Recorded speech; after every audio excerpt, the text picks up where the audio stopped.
That's the Maharaja. Kid. Maybe he liked older women.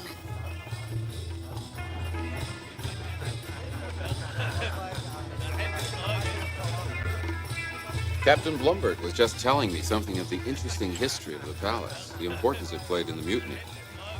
It seems the British never forget the mutiny of 1857. Yes, well, you know, I think there are other events before the mutiny, going back a century, back to the time of Clive, that are more interesting. And what events are those, Dr. Jones? If memory serves me correctly, this area, this province, was the center of activity for the Thuggee. Ah, sneak. Surprise. What's the surprise?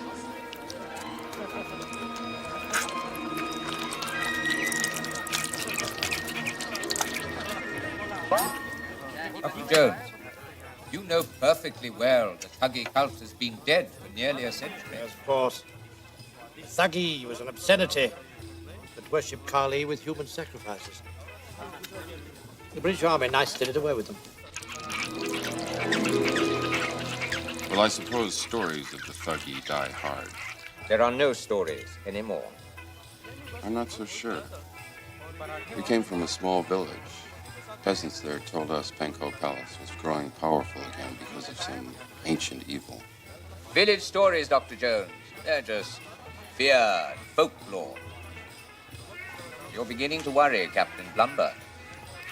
Not worried, Mr. Prime Minister, just interested.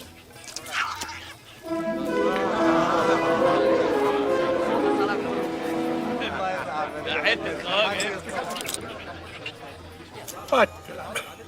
You're not eating? I had bugs for lunch. Give me your hat. Why? Because I'm going to puke in it. You know, the villagers also told us Pankot Palace had taken something. Dr. Jones, in our country, it's not usual for a guest to insult his host.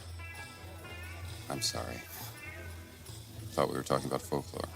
Excuse me, sir. Do you have anything simple, like soup? What exactly was it they say was stolen? A sacred rock. You see, Captain? A rock.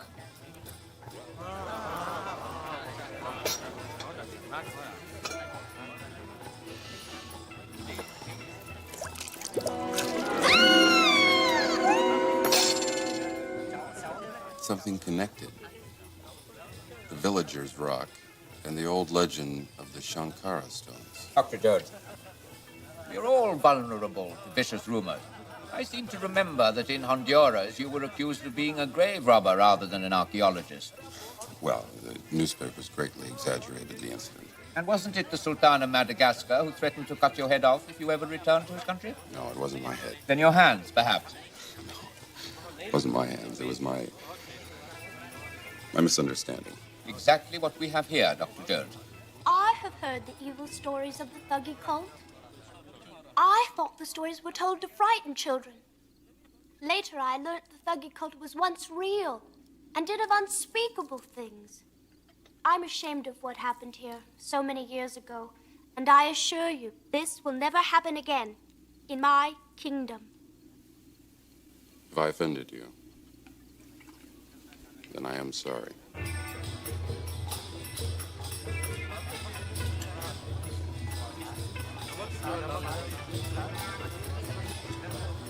Ah, dessert.